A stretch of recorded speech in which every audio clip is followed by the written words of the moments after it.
चुका है कि एक छोटी से छोटी सामान खरीदने में भी धनतेरस पे अब की बार सोच रहे हैं लोग कि कैसे खरीद पाएंगे। लाख रुपए के आसपास चांदी, 80,000 रुपए के आसपास सोना कहाँ से कोई खरीदेगा। इनकम का सोर्स गिरते जा रहा है। ऑनलाइन मार्केटिंग सारे व्यवसायियों को बर्बाद करके बैठी है। कहाँ से आएगा, कैसे स्वर्ण व्यवसाय चलेंगे, मुझे नहीं पता। सर, कुछ सरकार की पॉलिसी पे भी हम बात करते हैं। उन्होंने यूएचआईडी लेके आया, हॉलमार्क लेके आया और बिजनेस को बर्बाद कर दिया इन लोगों ने।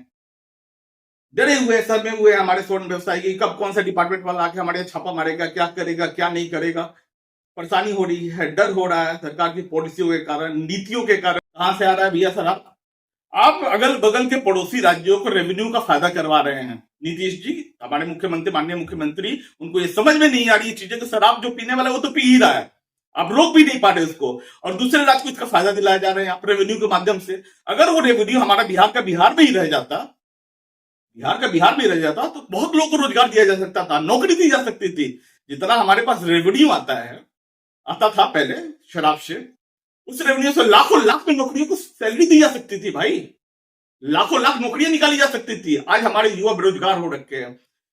मोदी जी की पिछली बार एक लहर चली थी, युवाओं ने वो लहर बनाया था, बहुत उम्मीद से लहर बनाया था 2014।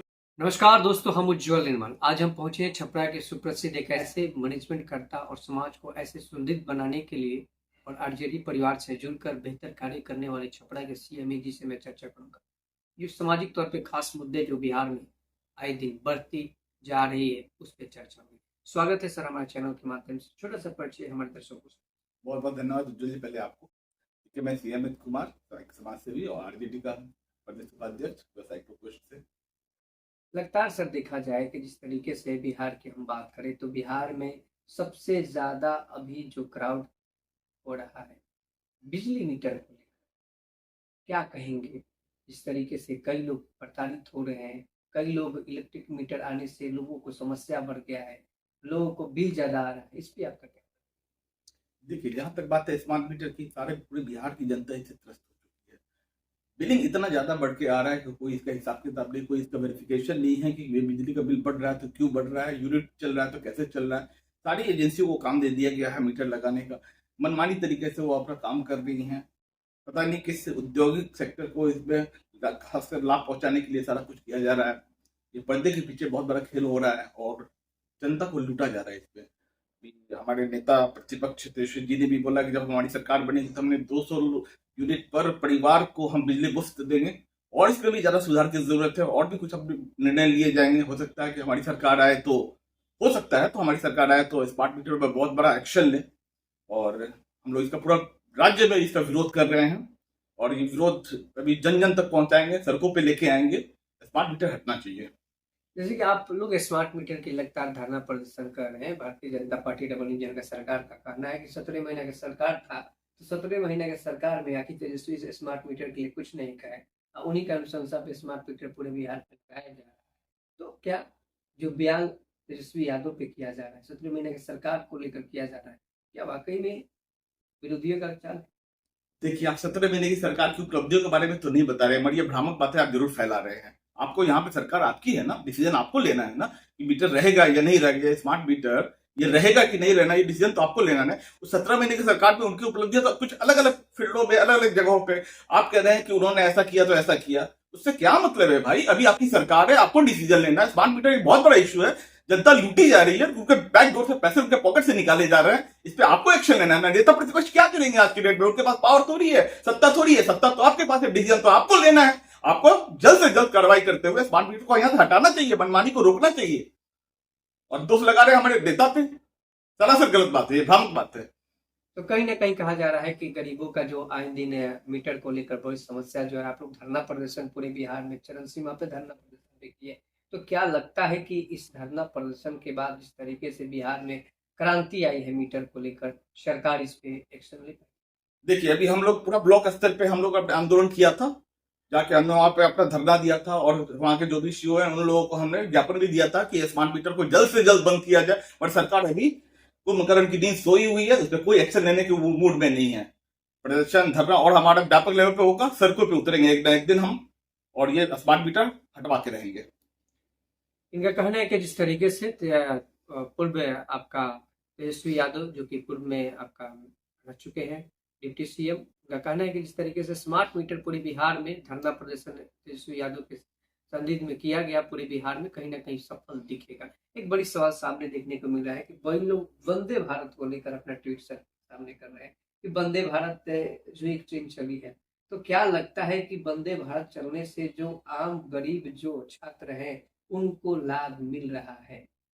देखिए, हमें तो हंसी आती है अपने जनप्रतिनिधियों पे भी और ऐसे लोगों को भी जिनको समझ नहीं है इस बात की कि ये वंदे भारत चल रहा है तो क्या चल रहा है, कैसे चल रहा है, क्या सिस्टम है इसका। मैं थोड़ा बारीकी से आपको बता देता हूँ। वंदे भारत ट्रेन को लाया गया है कुछ ट्रायल बेसिस पे, या जो कह लीजिए कहीं का रैक उठा के यहाँ ला दिया गया है। क्षणिक है, कुछ दिनों के लिए है, 11 नवंबर तक के लिए। और इसको इस तरीके से प्रचार प्रसार किया जा रहा है कि बहुत बड़ा उन्होंने एक रॉकेट साइंस लेके चले आए हैं और इससे पूरे जनता का उद्धार हो चुका है। 4 दिन की चांदनी फिर अंधेरी रात वाली कहानी है यहाँ पे।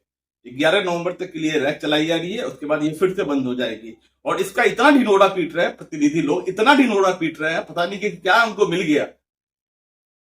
जब ये 11 नवंबर को बंद हो जाएगी, उसके बाद देखते हैं कि बंद होने का क्रेडिट लेने कौन आता है। बंद होने का क्रेडिट अभी चल रहा है, 13-14 फेरों के लिए चल रहा है, उसका क्रेडिट लेने के लिए लाइन लगा के खड़े हैं लोग। मगर ये जब बंद हो जाएगी तो उसका क्रेडिट लेते देखते हैं कौन हमारे नेता लोग आते हैं। दूसरी बात, यह है स्पेशल ट्रेन, फेयर उसका क्या है, आसमान पे। तीसरी चीज, रात में खुलेगी सुबह पहुंचेगी। और आपको पता होना चाहिए वंदे भारत में पूरा सीटिंग कैपेसिटी वाले चेयर लगे हुए हैं, कोई सोने की उसमें व्यवस्था नहीं है। कोई भी यहां से लखनऊ जाएगा, छपरा से लखनऊ जाएगा, 11 बजे रात को ट्रेन पकड़ेगा, सुबह उतरेगा, वहां पे बैठ के उसको पूरी रात गुजारनी है। वो जा रहा है जल्दी में जा रहा है, कहा गया ना कि वंदे भारत एक हाई स्पीड ट्रेन है, जल्दी पहुंचाएगी। जल्दी में जा रहा है इसलिए कि अपना काम जल्दी से वो जल्दी करवा सके, ट्रीटमेंट या बाकी कुछ भी हो। एक तो रात पूरी रात वो मरीज बैठ के जाएगा, अगर ट्रीटमेंट का नाम पे बोल रहे हैं आप तो बैठ के जाएगा, क्या उसकी स्थिति बिगड़ेगी आप ही जानते हैं, भगवान ही मालिक है इसका। दूसरी बात, ये कुछ दिनों का स्पेशल का जो ड्रामा चल रहा है, हम वंदे भारत पे नहीं बोल रहे, बाकी स्पेशल ट्रेन पे भी बोल रहे हैं। पूरे साल यहाँ स्पेशल ट्रेनें चल रही हैं, मतलब समझिएगा पूरे साल स्पेशल ट्रेनें चल रही हैं। स्पेशल के नाम पे अंधाधुंध लुटाई हो रही है सरकार के द्वारा। क्लोन ट्रेन बना दिया गया, उसी ट्रेन के बदले क्लोन ट्रेन नाम दे दिया जाता है, जिससे रेगुलर जो ट्रेन चलनी चाहिए था उसके स्पेशल चला रहे हैं और पैसा लगभग 1.5 गुना के आसपास ये लोग जनता से लूट रहे हैं। बैकडोर से इतना रेलवे का कलेक्शन बढ़ गया है कि आप एक टिकट कैंसिल करवाइए, देखिए कितने आपके पैसे कट जाते हैं। आधा पैसा कट जा रहा है, 75% 50% पैसा कट जा रहा है। क्या हो रहा है, बैकडोर से लूटी जा रही है। देखिए हम एक टिकट ऑनलाइन बुक करते हैं और उसको बाद में कैंसिल करा देते हैं। हमने तो कोई सफर किया नहीं, रेलवे के इसमें क्या लॉस हुआ भाई? सारी टिकटों में आरएसी लगा हुआ है, वेटिंग लगा है, लॉस क्या हुआ आपको? कोई लॉस नहीं हुआ। तब भी हमारे आधे पैसे चले गए, हमने यात्रा भी नहीं की और हमारे आधे पैसे डूब गए। तो ये स्पेशल ट्रेन का जो स्टेटस लगा के जो खेल चला जा रहा है, पब्लिक के पैसे को जो लूटा जा रहा है, इसको भी सख्त कार्रवाई करते हुए इसे बंद करना चाहिए। और भी ऐसी सुविधाएं, क्या रेलवे की सुविधा मिल रही है आप देख ही रहे हैं। सबसे हमारी क्षेत्र के लिए जरूरत है, छपरा के लिए खास करके हम बात बोल रहे हैं कि छपरा को सबसे ज्यादा कुछ चीज की जरूरत है, तो छपरा से पटना के लिए ट्रेन की जरूरत है। क्यों जरूरत है कि बहुत सारे यहाँ के लोग पटना में नौकरी करने जाते हैं, सरकारी नौकरी भी, प्राइवेट नौकरी भी। बहुत सारे छात्र वहां पे कोचिंग करने जाते हैं, कॉलेज करने जाते हैं, पढ़ाई करने जाते हैं। उनको ऐसी टाइमिंग पे ट्रेन होना चाहिए कि सुबह वो अपना ऑफिस ज्वाइन कर सके, क्लास कर सके, कॉलेज कर सके और शाम को 5 बजे या 6 बजे के बाद घर वापसी आ सके घंटे 1.5 घंटे में। इसके लिए सरकार एकदम सोई हुई है। यहाँ के जितने कह रहे हैं जनप्रतिनिधि, सरकार के जनप्रतिनिधि है, उस पर उनका फोकस ही नहीं है। जनप्रतिनिधि लोगों का कहना होता है कि सड़कें तो बन गई ना, कार से चले जाएंगे, 4 व्हीलर यूज करेंगे। अरे भाई, आम जनता, आम छात्र कहां से 4 व्हीलर लाएंगे भाई? जिनके पास 4 व्हीलर है भी क्या वो डेली इतना तेल भरवा के अप डाउन करेंगे? तो ऐसे ही मार्केट खराब करके रख रखा आप लोगों ने। सारा इनकम का, सबका इनकम का सोर्स गिरा जा रहा है। ऑनलाइन की बात ही देख लीजिए, सारा खुदरा दुकानदार रोड पड़े रहे हैं। अभी धनतेरस का त्योहार आ गया, दिवाली का त्योहार आ गया, सारा बाजार सन्नाटा छाए हुए है। महंगाई अपनी चरम पे बढ़ चुकी है। ऑनलाइन कारोबार पूरे व्यवसाय को लेकर डुबा रहा है। इस पे कोई लेने वाला नहीं एक्शन, कोई सोचने वाला भी नहीं है कि यहाँ के छोटे दुकानदार कहां जाएंगे, आज उनके बच्चे कैसे पढ़ेंगे, पालन पोषण उनका कैसे करेंगे, उनकी इनकम कम से कम होती जा रही है। इस पे सरकार का कोई ध्यान ही नहीं जा रहा है और अनाप शराब चीजों पे इनका फोकस रहता है। अनाप शराब की चीजों बातें करते हैं, ये अच्छी चीजें नहीं है। क्या लगता है, जिस तरीके से आप कह रहे हैं वंदे भारत को लेकर स्पेशल ट्रेन जो कि छपरा से और पटना के जो लोग दो ट्रेन भी चलाया गया, जो कि ऐसे टाइम में चलाया गया है सर कि छपरा के नहीं यात्री बैठ पाएंगे और नहीं यात्री आ पाएंगे, तो इस पे क्या करेंगे? देखिए, इनके पास विजन की कमी है। या तो ये उस दूर तक सोच ही नहीं पा रहे हैं, ना तो इनके पास जानबूझ के ऐसा सोच रहे हैं। ये भी कह सकते हैं कि वो उतने काबिल नहीं कि इन चीजों को करवा सके। जो टाइमिंग यहां से जाने के लिए होना चाहिए वो टाइमिंग वहां से आने के लिए है। और कितनी जोड़ी एक्सीडेंट है, कोई छुपाने वाली चीजें, ये सारी चीजें। सुविधा के नाम पे आप जीरो है और पूरी जनता को आप बेवकूफ बनाए जा रहे हैं। कई सारे जनप्रतिनिधि इस दोनों खेमा को लेकर अपने अपने जनप्रतिनिधि जो है अपने लाभ उठा रहे हैं, ट्वीट कर रहे हैं कि हमारा किया हुआ है, हमारा कराया हुआ है। तो क्या लगता है कि ये छपरा में जो लोग किए हैं उनका तो कोई प्रमाण नहीं दे पा रहे हैं, तो क्या लगता है कि उनकी किए वो कार्य होगा या नहीं? देखिए, इसका क्रेडिट तो लाइन लगा के लोग खड़े हो गए हैं। कुछ छपड़ा के लोग भी खड़े हो गए हैं, कुछ महाराजगंज के भी लोग खड़े हो गए हैं। मैंने एक क्वेश्चन कर दिया था, एक फेसबुक पे पोस्ट कर डाला था मैंने, अरे भाई ये तो थोड़ा जाने की इसका क्रेडिट वाकई में देना है तो किसको दें? बोर्ड को दें, रेलवे को दें, प्रधानमंत्री माननीय प्रधानमंत्री को दें, यहाँ के सांसद को दें? अगर किसी सांसद ने या किसी जनप्रतिनिधि ने वहां पे जाके सिफारिश किया, आग्रह किया कि ऐसी पेन की हमें जरूरत है, तो अपना एक लेटर तो सार्वजनिक कर दें, सोशल मीडिया के थ्रू ही तो कर दें, कि कम से कम पूरे समाज से उनको क्रेडिट तो मिल सके। इस पे तो कोई सामने नहीं आ रहा। चलिए, इतना क्यों नहीं किया? बड़ी 11 नवंबर को जब बंद हो जाएगी इसका तो क्रेडिट लेने कम से कम आ जाए, कि बंद करवाने का भी क्रेडिट हमने ले लिया। सब अनप्लान चीजें हो रही हैं। क्या होना चाहिए? विजन की कमी है। मैं क्या करूं? विजन की कमी है। यहाँ पे वंदे भारत जरूरी है कि छपरा पट्टा ज्यादा जरूरी है? ये सोचने की जरूरत है, विजन की जरूरत है। एक डाटा पे काम होता है, रेलवे डाटा पे काम करता है। छपरा से लखनऊ ज्यादा कितनी ट्रेनें हैं बताने की जरूरत नहीं है। हर एक दिल्ली होने वाली मैक्सिमम ट्रेनें लखनऊ होके जाती हैं, कानपुर होके जाती हैं। कितनी सुविधाएं हैं दिल्ली जाने के लिए, लखनऊ जाने के लिए। फिर वंदे भारत लेके चले हैं, वंदे भारत 7 घंटे में पहुंचाएगा, बाकी ट्रेन 8 साढ़े 8 घंटे में पहुंचा रही है। क्या बीत रहा है? 1 घंटे 1.5 घंटे में पैसा दुगुना तिगुना। क्या मजाक है भाई? ये सब चीज, सब कुछ दिखावा है और कुछ नहीं है, फोकसबाजी है। जरूरत की चीजों पे काम नहीं हो रहा है। विजनरी नहीं है हमारे यहाँ के सांसद कि जो कुछ कर सके, करवा सके सरकार से। हम बात करेंगे जैसे कि आपने कहा ट्रेन पे खास अभी देखा जाए माहौल, अभी धनतेरस है और दिवाली है। दिवाली धनतेरस में सोने की रफ्तार देखा जाए, तेल की जो महंगाई है चरम सीमा पे बढ़ते जा रही है। जिस कहीं भी कोई भी आपका जो कोजन आ रहा है, कोई भी तीज त्योहार पर्व आ रहा है, तो सोने का रफ्तार, तेल का रफ्तार इतना चरम सीमा पे बढ़ जा रहा है कि लोग सोचना और खरीदना में बहुत दिक्कतें आ रही है। इस पे क्या कहिए? देखिए, आजकल सारे छोटे व्यवसायी, स्वर्ण व्यवसायी बहुत दुखी है। सरकार की नीतियों के कारण सोने की कीमत, चांदी की कीमत इतना बढ़ चुका है कि छोटी सामान खरीदने में भी धनतेरस पे अब की बार सोच रहे हैं लोग कि कैसे खरीद पाएंगे। लाख रुपए के आसपास चांदी, 80,000 रुपए के आसपास सोना, कहाँ से कोई खरीदेगा? इनकम का सोर्स गिरते जा रहा है। ऑनलाइन मार्केटिंग सारे व्यवसायियों को बर्बाद कर बैठी है। कहाँ से आएगा? कैसे स्वर्ण व्यवसायी चलेंगे? मुझे नहीं पता। कुछ सरकार की पॉलिसियों की भी हम बात करते हैं। उन्होंने UHID लेके आया, हॉलमार्क लेके आया और बिजनेस को बर्बाद कर दिया इन लोगों ने। डरे हुए, सर में हुए हमारे स्वर्ण व्यवसायी, कब कौन सा डिपार्टमेंट वाला आके हमारे छापा मारेगा, क्या करेगा, क्या नहीं करेगा। परेशानी हो रही है, डर हो रहा है सरकार की पॉलिसियों के कारण, नीतियों के कारण। जहां जिसकी जरूरत है वो नहीं हो रही है और बड़े बड़े उद्योगिक घराने को फायदा कराने के लिए ये सब स्कीम लेके जाई जाती है। UHID करवा लीजिए, हॉलमार्किंग करवा लीजिए, ये सब बड़े बड़े प्लेयर जो होते हैं उन लोगों का गेम है। आम जनता त्रस्त है, छोटे छोटे दुकानदार त्रस्त है, हमारे स्वर्णकार भाई बहुत। देखिए, पहले तेल हम लोग गल्फ कंट्री से खरीदते थे। यूक्रेन और रशिया के युद्ध होने के बाद, शुरुआत होने के बाद, हमारा सारा सस्ता तेल रशिया से आना शुरू हो गया। हमारे पास इनपुट कॉस्ट कम हो गई और तेल का दाम वहीं पड़ा हुआ है। सरकार यहां बैकडोर से तेल के दामों में कमी जो है उसका फायदा आम जनता को नहीं दिला पा रही है। वो अपना खजाना भरने के चक्कर में लगी हुई है और अपना खजाना भर के चक्कर में लग के वो सरकार अपनी पॉलिसी और अपनी नीतियों पे काम कर रही है। जब तेल हमें सस्ता मिल रहा है तो आम जनता को भी तो सस्ता मिलना चाहिए भाई। रशिया से हम गैस और तेल बहुत सस्ते दाम में खरीद रहे हैं पहले की बड़ी पर, मगर आम जनता का इसका कोई फायदा नहीं हो रहा है।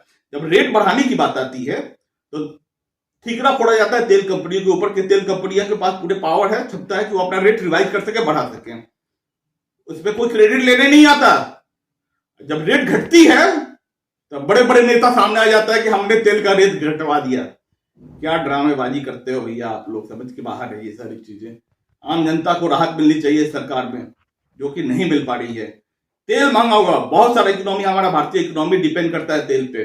तेल सस्ता होगा, ट्रांसपोर्टेशन सस्ता होगा, गुड्स सस्ता होगा, लागत कम आएगी, पब्लिक को सस्ता माल मिलेगा।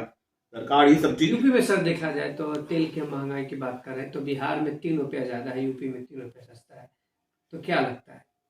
देखिए, वहां भी उनकी सरकार है, यहां भी इनकी सरकार है। यहाँ चलिए डबल इंजन की सरकार है, वहां सिंगल इंजन की सरकार ही कहेंगे, क्योंकि वहां भाजपा की सरकार है, यहाँ जदयू से उनका गठबंधन है। अब ये समझ के परे है कि यूपी में तेल सस्ता है और बिहार में तेल महंगा है।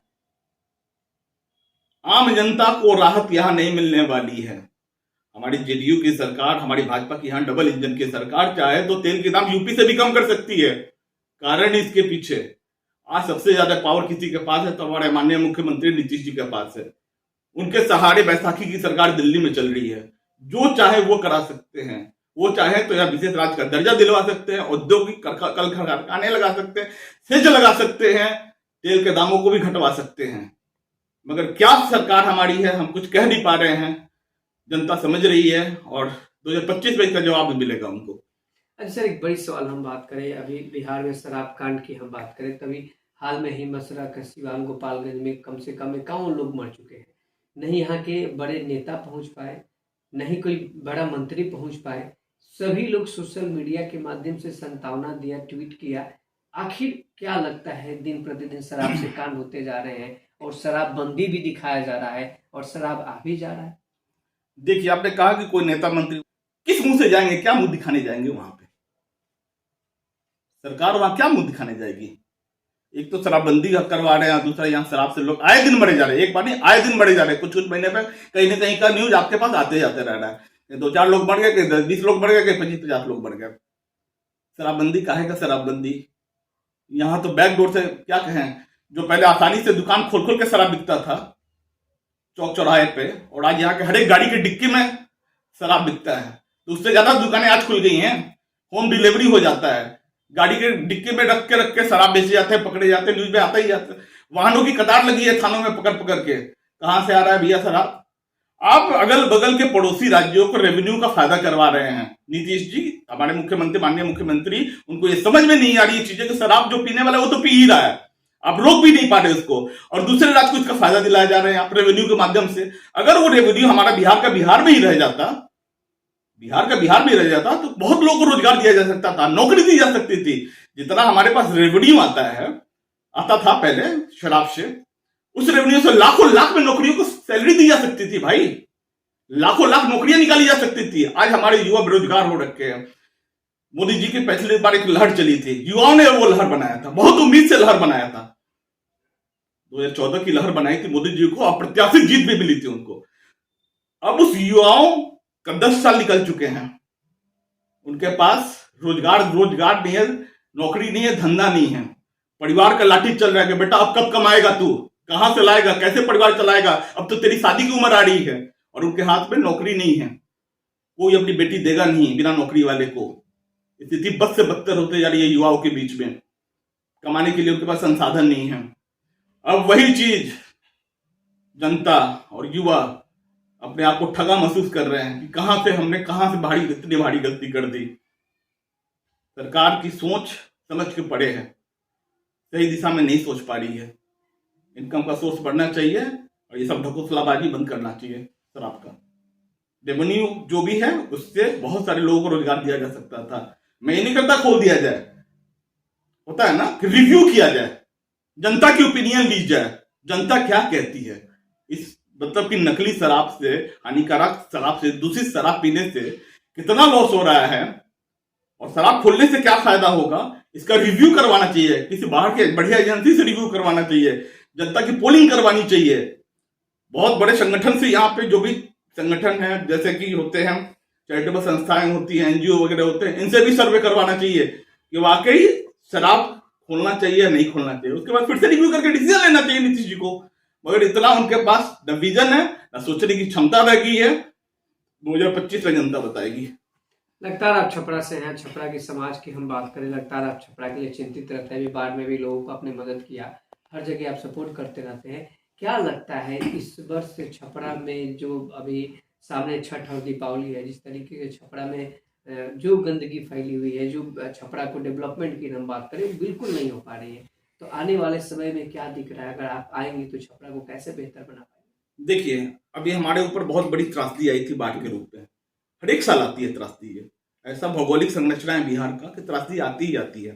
पर इसका कोई परमानेंट सॉल्यूशन निकालने वाला नहीं है, ना ही कोई वैसा सोच रखने वाला है। इसका परमानेंट सॉल्यूशन कैसे निकाला जाए?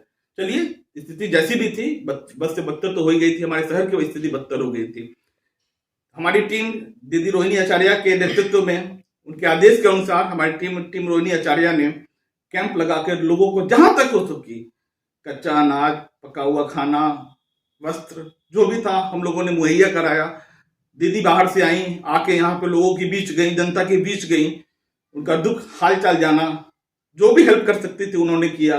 बाकी हम लोगों ने निर्देश भी दिया कि इनको जहां तक हो सके आप सुविधाएं मुहैया करवाएं।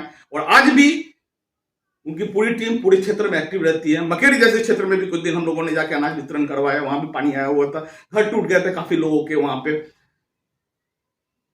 मतलब कि घर होता है टूट गया उनका, मतलब वही हुआ कि इंदिरा आवास के तहत उनको भी थोड़ा घर मरम्मति करा देने, क्योंकि बाढ़ में प्रोविजन है कि बाढ़ में अगर ऐसा होता है तो उनको भी घर बनवाने का मुहैया कराने का एक प्रोविजन है लॉ में। उसके लिए भी हमने मांग रखा था। तो हमारी टीम और दीदी रोहिणी आचार्य की एक्टिविटी के कारण हम लोग जहां तक हो सका पूरा हेल्प किया यहाँ की जनता को। जो भी उससे ग्रसित लोग थे, बाढ़ से ग्रसित एरिया था, वहां पे जाके कैंप लगा हमने काम किया। छपरा के लिए क्या खास कुछ करने वाले हैं इस वर्ष? कुछ नया जो कि छठ और दीपावली सामने दिख रहा है, यहाँ पे लोगों के अंदर जो आपके प्रति प्रेम और श्रद्धा बना है? देखिए, छठ और दीपावली के सबसे पहले मैं शुभकामनाएं देना चाहता हूँ सारी जनता, आम जनता को, छपरा की जनता को, कि सबकी कृपा बनी रहे, छठी मैया की कृपा बनी रही। ये हमारा पर्व नहीं, महापर्व है। और हम लोग अभी पूरे घाट पे जाने वाले हैं, टीम हमारी जाने वाली है, घाट की साफ सफाई करेंगे हम लोग, जितना होगा स्वयंसेवी बन के, कार्तिक बन के काम करेंगे लोग। और जितना हो सकता है छठवर्तियों को कोई तकलीफ ना हो उसका ख्याल रखते हुए हम लोग पूरी टीम काम करेगी।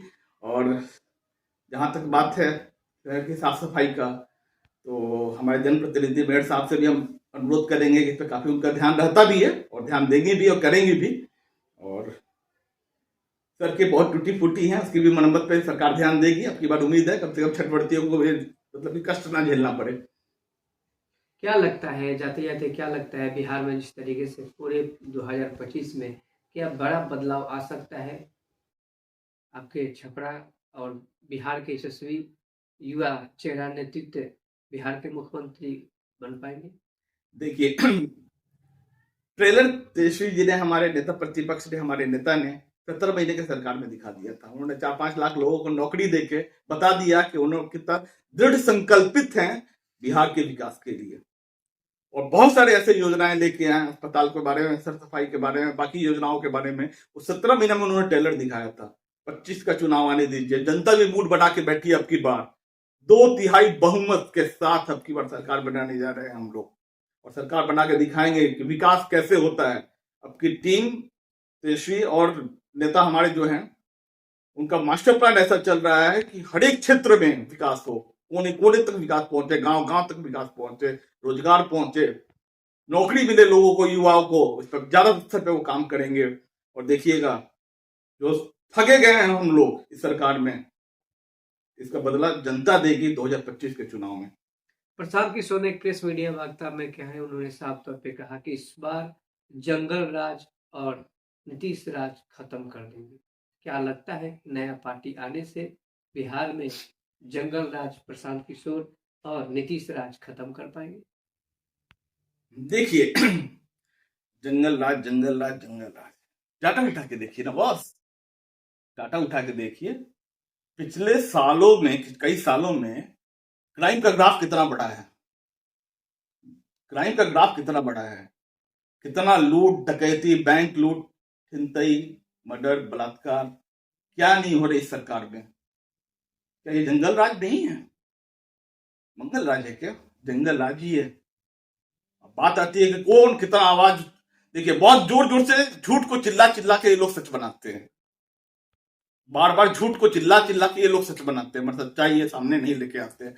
रही बात प्रशांत किशोर की, नए नए आए हैं बिहार में, ट्रायल कर रहे हैं, कर ले, स्वागत है उनका भी। प्रजातंत्र है, लोकतंत्र है, ये देखते हैं क्या होता है। जनता जवाब देगी 2025 से। बहुत उम्मीदें हमारे नेता प्रतिपक्ष से जनता को, और उसका वो करारा जवाब देंगे विपक्षियों को। छपरा से अगर आपको आरजेडी टिकट देती है तो छपरा का क्या कुछ खास बदलाव बड़ा हो पाएगा? देखिए, अभी तो हम एक क्या कहते हैं कार्यकर्ता की तरह काम कर रहे हैं। हमारे जो भी संगठन के लोग हैं, जो भी हमारे पार्टी के लोग हैं, उनका जो एक मामूली कार्यकर्ता की तरह सड़कों पे मैं अपनी सेवाएं देता हूँ, कार्य करता हूँ, समाज सेवी की तरह कार्य करता हूँ। बाकी ऊपर वाला जो देखेंगे, अपने पार्टी आला कमान जो फैसला लेगी उसका हम लोग स्वागत करेंगे और काम करेंगे। और कौन नहीं चाहता कि हमारे शहर में एक अच्छे लोग आए, एक पढ़ा लिखा आदमी आए, एक विजन वाला आदमी आए, एक मास्टर प्लान के साथ आए और हमारा विकास कर सके।